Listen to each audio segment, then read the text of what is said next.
So this is part 3 of a set of videos involving David Cawston and his links to the Essex Boys and people he knew who were linked to the murders. If you're interested in this case, you can join my Facebook group called the Real Essex Boys Murder Group. So David, in part 2 we covered how you and the other gang members were fitted up for the 1989 Group 4 security robbery, and you were sent on remand, and there you first met Pat Tate, Steve Nipper Ellis and John McCarthy. That's right, Craig, yeah. So David, what happened next? Well, what it was, as I said, we went to Chelmsford and we were on remand. Redwin and Barclay, the two charged with robbery, soon got out. I think they'd done about 6 weeks on remand, and they went to court. And I think it was called at the time Judge in Chambers, where the barrister goes up just in front of the judge in his chambers on his own, no jury or nothing like that, and they asked for bail. It costs a lot of money. I think it was £2.5 grand back then, and you're talking 1990. So that's what happened with them, and they got bail. I think it was on 50 or 100 grand surety each.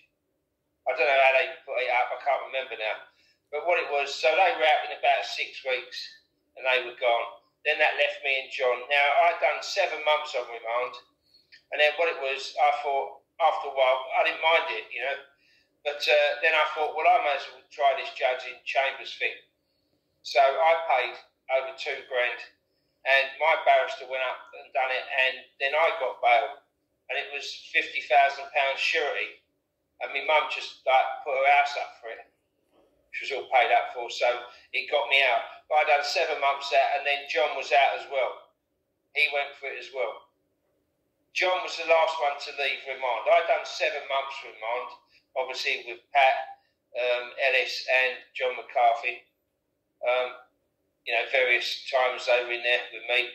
And John stayed the longest. I think he'd done a couple of weeks more than me, but the others were out within about 6 weeks. So what it was, then I think there was 6 months from when we got bail and was released. I had to go down to the police station every day and sign on. That was one of the conditions. Up in Ipswich where I lived, because I moved back into the house with the same bird where I was with Hayley Smith. And what it was, then the trial come up, and it was at Chelmsford Crown Court, Court 5, I believe. Peter Beaumont was the judge. And what it was, for the first week, we had what's called like a pre-trial, where they decide what evidence they were going to keep in and throw out and stuff. So it's like legal arguments and stuff. So in that week, what they did, they allowed the verbal, what I explained in part 2 what that is, of Redwin and Barclay to stay in, where they sort of admitted it in the cars and this sort of nonsense. And they allowed my signed statement that I got blatantly fitted up over to be allowed in. But with John Aiken, the van driver, what it was, when he got arrested, because this is quite funny, he had a pet parrot, and what it was, he had to leave the parrot with someone while they took it. So he knocked up his next door neighbour to take the bird, and it's obviously early morning raid, and what it was, what the police said was going on that morning wasn't what the neighbour said, and the neighbour was very credible, and he was believed. So where they verbal John Aiken up, that was thrown out. Well, really, that made it a bit worse for us, I suppose, because when it come to it, you'd have a jury sitting there thinking, well, hold on, these two are saying the police made it up about them. Cawston's saying they've fitted him up and made him sign his own statement, but they haven't done anything with Aiken. Do you know what I mean? Yeah. They're going to think, well, hold on, they'd have done it with all 4 of us. But that's the truth of it. And I mean, look, I swear on my daughter's life, I wouldn't do that. Right, that is what happened with my statement. He blatantly fitted me up and made me sign it, conned me into doing it. So anyone out there, do not say anything or sign anything if you're ever in trouble with the police. Don't even sign your name like I did. You know, it's a stupid thing to do, naive. But there you go, we live and learn. So what happened was they threw Aiken's verbal out, and then we carried on with the trial. Now, during the trial, one of the reasons I knew, again, that Tucker had grasped us was because after the robbery, me and him went and looked at some plots of land up around Ipswich in the villages to potentially do what I always wanted to do, which was property development. I think the land was about 180 grand for a 5-bed house to be built in a cul-de-sac. All the rest were built. It was just one plot. And that's it. Now, there was only me and Tucker who knew about this estate agent. I contacted. There was no way the police would know, but a statement come in from the estate agent against me. Yeah, so let's just clarify, David, before you move on. So there was only you, Anthony Tucker, and that estate agent who knew what you were doing. Yeah, and how would the estate agent know anything about it? It was months and months after, when obviously we've been pulled in and stuff, before the trial as well. It's well over a year. So the police wouldn't have known anything about it. And that's it. So the estate agent come and put a statement in about me, obviously giving the illusion that I'm walking around going to buy 180 grand bits of land to build houses and all this sort of stuff. I don't know how I'd have done that with my share, but there you go. Or what share? Anyway, yeah, so that was that statement come in. So that's another reason that I know Tucker was the one who bubbled us. Yeah. And then during the trial as well, you had other witnesses come forward. There weren't many, really. You had the woman who see the van, which was Barclay's own van, apparently. You had her come forward and all that. Obviously, like I explained in part 2, they took my Sierra, 5.5 grand, and they left the others who were driving around in 15 and 25 grand motors. You know, they didn't have no photos on them, they didn't seize the motors, but they seized mine, you know. I don't know what they were playing in that flying squad. You know, I mean, it just didn't make sense, none of it. You know, all this surveillance nonsense in Spain, there was none of that. That wasn't true, you know. I don't know what the ex-detectives are doing saying all this shit. You know, I don't know what's going on. Like you say, we've asked them a question in email, and I'll put this out when the time is right, because there's a lot of information out there for the viewers that haven't seen it on these ex-detectives, so I will expose email evidence of what went on between me and them, and you'll see it, and then you make your own decision. But we'll come to that when we come to them. Yeah. Obviously, go back to the trial. So during the trial, it was 3 weeks, 5 days a week, and look, we tried every trick in the book. The jury were a mixed bunch, and what it was, my girlfriend's sister had a young baby at the time, and I even borrowed the baby on more than one occasion. So the jury would see like the pram outside and us with the baby and all this sort of stuff. So they think that, you know, I'm a family man and all this, trying to hope that they, you know, the verdict's going to go our way, sort of thing. You know, I feel sorry for us because at the time I was 25 years old. You know, I'm a young man in mid-prime, and the others, I think they were a bit older than me. Aiken was 29. I think he was the oldest. Yeah. So, you know, it was 25 to 29 for all of us. So what it was, for them 3 weeks, we had the trial. You know, I don't know. It's a long time ago. I suppose it was sort of 50-50 at the end. And there was even a time there when they were talking about this parrot, and we all started laughing. And that didn't go down well with the judge. And he bollocked us. And I tell you what, it's got the hardest things in it to stop yourself from giggling. Yeah. You know, we was under a lot of pressure. So anyway, that was that. Well, at the end of that 4 weeks, the jury went out, and obviously then they're going to come back with their verdict. And the first verdict was read on the 3 of them for robbery, and it was guilty. And then the last verdict was me, and again, that was guilty.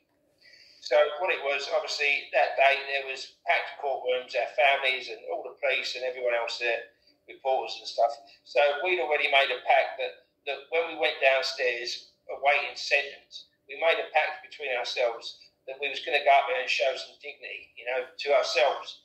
We weren't going to start screaming out and, you know, calling out the police names and stuff like that. We weren't even going to react to it. It was whatever they were going to sentence us, and we knew it was going to be big, right?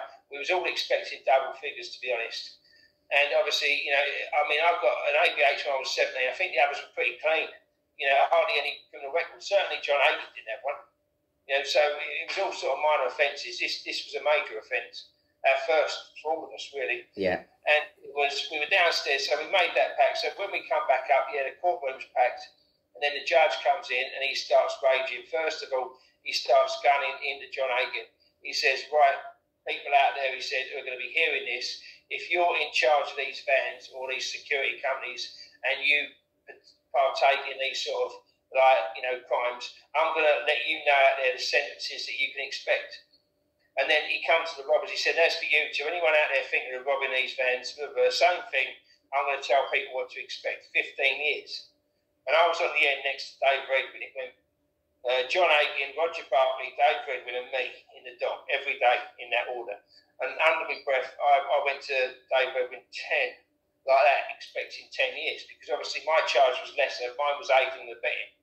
It was conspiracy. It was all conspiracy. Then theirs was robbery, and mine, obviously, aiding and abetting got dropped, which was a lesser charge, but still very serious with $500,000 missing. So what it was, in the judge come to me, and he starts going into one, and at the end he said that I can't really tell what part you played. He went, I'll have mercy on you 6 years.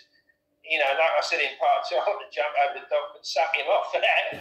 You know what I mean? I was well chuffed with it. I was like, please. In fact, I felt guilty because the others had got nearly 3 times longer. So that was it. Anyway, we went down, we kept our dignity, like I said, and then we was in the cells, and I don't know, I suppose it's like nerves, you call it what you want, and it was comical. We was just standing there, and they kept going 15 fucking years, and we were just all bursting out laughing. You know, just like in hysterics all the time. We just couldn't get our heads around it. It was that funny. And then obviously we got taken back to Chelmsford. We then went to a different wing, where we was on C wing, which was the remand wing. We then went on to B wing. And then obviously when you were a convicted prisoner in them days, back in the 90s, you had to wear prison clothes. So it was in prison crap, and off we went on our wing. Now, we were all there after about 2 weeks. I was the first one to get ghosted. I believe the 2 robbers, Aiken, Barkley and Redwin, one went to Albany, one went to Parkhurst on the Isle of Wight. Serious jails, beat cats. John Aiken, I heard, went to Winston Green, which is Birmingham, and then got somewhere up there because he was from up north originally. So he went that way. And with me, I got shipped to a jail in Thetford, Norfolk, called Wayland, which is a C category jail, which really is sort of 8 years and under, you go there. Yeah. So that was where I got sent. So after 2 weeks, I got sent. I'm the first one out, and that's it. So I'm gone to Wayland. Now, obviously, when I went to Wayland, there was a lot of people who I knew in Chelmsford who were already there. You know, some good people. And another fella now, I'm going to let you know, who was mentioned in the Essex Boys statements, linked to Darren Nichols, is a man named Michael Donnelly. Yeah, David, for the people watching this video and don't know his connection to this case, Darren Nichols knew Michael Donnelly through Mick Steele, and Darren Nichols was passing on information about Michael Donnelly to his handler back then, who was DC Wolfgang Bird, who was suspended for police corruption in 1996. David, can you explain how you met Michael Donnelly and your connections to him? Yeah, me and Michael were friends for a number of years. I first met him when I went to Wayland. He'd already been in Chelmsford on remand, and it was the second time that Mick had been nicked for a speed factory. Now, he'd already got a 6-year sentence previously, and for this term, he got 8 years. So he was at Wayland slightly before me. I didn't know him in Chelmsford. So what it was, he was right opposite me, Mick. We become good friends. I was with him every day for 2 years. He's quite a character, Mick. He was, I believe, in his 50s then, and I was 25. And there was a bunch of us on that wing who had it together every day, a good bunch of men. And, yeah, I was very close to Mick. In fact, what it was, my girlfriend got close to his wife. We was all good. And Mick was trained up by the Hells Angels in the States to make this stuff. He's a very clever man, Mick. And how he got caught was they literally followed him from scratch, buying all the chemicals and bugging them all and filming them all. You know, it was a proper case lasting months because a lot of these chemicals are licensed. And, you know, you can't buy them. You've got to be registered chemical companies and stuff like that to own them because, you know, they're high-risk chemicals. So, anyway, Mick was in there for that, doing 8 years. And Darren Nichols, in his statement to D.S. Stimson and D.C. Bird of Essex Police, linked to Rettendon, wanted to set Mick up with a chemical called BMK. Wanted to offer him this BMK to, like, get him on the hook and then grass him up to the police. That was what Nichols' intention was, and that was in Nichols' statements, what it come out. Now, this BMK, benzyl methyl ketone, very difficult to get chemical. Like I say, it's licensed. The stuff stinks to high heaven, and really, it is. It's a base for some legal pharmaceutical drugs, but mainly it's for amphetamines or methamphetamine manufacture. And what it is, when I was with Mick, we had someone wanted the formula of how to make. Not only could Mick make methamphetamine or amphetamine, which is quite a process and complicated. You have to know what you're doing because it can become quite volatile and explosive at some points, and you'll blow the place up if you don't know what you're doing. So also Mick was trained how to make this chemical BMK. Now, I smuggled out the formula for this through my girlfriend. Mick done it all, we done it all on sheets and all that, and it's quite a complicated process. He even wrote down everything you need in the laboratory to make this BMK, how the setup would work, we had it all drawn out, and also the process. And it was a very long drawn out process. You'd have all this equipment with all these other sort of chemicals and this filters and God knows what. It was all drawn and all down on a diagram, and literally then the BMK would drip, drip, drip. And I think at the time a gallon of this stuff was worth about £5,000, possibly more. So, you know, that's back in early 90s. So you can see the value of it. But Mick knew how to make that, and not many people knew that. So I smuggled the formula and all that out through my bird. And also, Mick was drug dealing in there. Every week after a while, my bird, Adie Smith, would bring up 4.5 ounces of cannabis, give it to me on a visit, and I had a screw on the take. Now, how I got into this screw was, one day, he took me to a family court to decide who was going to get the house, me or my ex-wife at the time. And while I was there, my girlfriend turned up, Hayley, with her mate, Caroline Urine. And they're right fitsels. And this prison officer, Jeff Owen, his name, right, he got suspended later for bringing stuff in and sacked anyway, so it don't matter about naming him. He fancied Hayley's mate. So that's how I worked him. And afterwards, he took the handcuffs off me, what you're not meant to do, and we went back home before we went back to prison, you know, for a little fiddle and stuff. And he was with the other bird, getting to know her. And then I got the other bird to play him, and it worked like that. So every week on a visit, she'd bring up 4.5 ounces. You got to remember, it ain't like what it is now, with all the security and searches and all that. So she'd bring it up, blatantly pass it to me. I'd just put it down my bollocks, walk straight through, he'd be there, and I'm gone. I'd give it to Mick on the wing, and he'd be dealing it up. They do it with rulers and like pennies and stuff like that. He'd be cutting it up. Back in Wayland, it's not like prisons today. They weren't bothered. We've had screws at the door watching Mick cut it up. You know, I swear down. And that is the truth of it. That's what it was like back then. They had a problem with the heroin they wouldn't like, but with that other stuff, it just kept the jail calm. They weren't bothered. You didn't have all that drug testing like what you got in jails today, where you could lose 28 days for positive. There was none of that. It was a better time, better jails, better people. End of. Also, so that's Mick. I was with him every day for 2 years. When he came out, I see him a few times at the club, Mick. He had quite an entourage behind him of younger people and that. And Mick was like one who could sort of like get these people to do his bidding and stuff. Now, what it is, he got himself into a real problem. He turned up at a party one night. There was an argument on the door, and Nick plunged the geezer through the arm and killed him. A murder. Now, he was on the run, Mick, for 20 years. And he was in Thailand. And what it was, he came back in 2020, I believe, it's on the internet, and handed himself back. He took a risk because it was a naughty crime. But he went to jury trial and he got off. I think the reason he got off was because the geezer he stabbed, if you look at him on the internet, was some skinhead thug with a screwdriver tattooed on his forehead. I mean, he was a menace to geezer anyway. You know, I mean, it didn't matter that he was dead. So Mick got off, but he was very lucky. But like I say, he was on the run for 20 years. So that's Michael Donnelly, and that's his connection to Renton. Also, while we was in Wayland, another character that a lot of people say they know and mention, well, I did know him. Although he didn't last long. He lasted about 6 weeks in Wayland before they ghosted him out because he was on that. He was ghosted. Because he was a problem wherever he went. And that was Billy Williams. People called him Bill the Bomb. Now, he was with us, our crowd in there. There was Dougie McCullough, deceased. Bobby Turpin, he's deceased. Roy Duke, he's still alive. Me, Mick, all of us. There was a group of us, and Bill was with us every day for 6 weeks. You know, training, socialising, and all that. So I knew him for about 6 weeks. Then there was the problem with him and some other prisoners in there. Before it kicked off, I think the screws had got wind of it all or something, and that was it. He was shipped out. But there was someone with us who knew Bill from me out, from Canning Town, and he said, mate, when he comes, he ain't going to last long.